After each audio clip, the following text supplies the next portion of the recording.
Ecuador presidential candidate Fernando Villavicencio shot dead.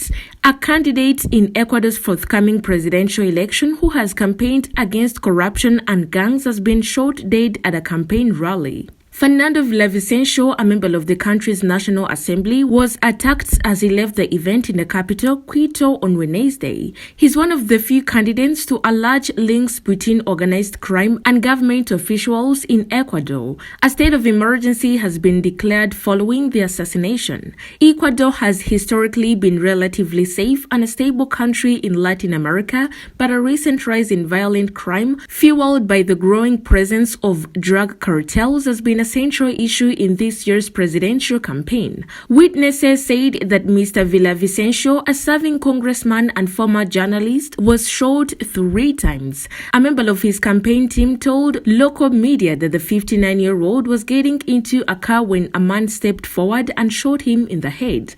Video from inside the building shows panicked supporters diving for cover and campaign leaflets littered across a blood-stained floor. The suspect was also shot in an exchange of bullets with security and later died from his injuries, the country's attorney general said on social media. In the chaos, 9 other people were injured, including a candidate for the country's assembly and 2 police officers, prosecutors said.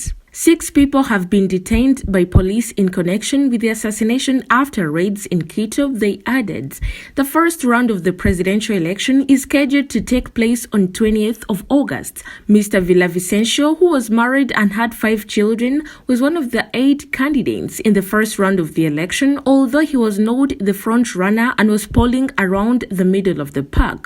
As well as security, Mr. Villavicencio's campaign had focused on tackling corruption, a topic he had covered in an earlier career as a journalist, and reducing environmental destruction. Last week, he said he and his team has been threatened by the leader of a gang linked to drug trafficking.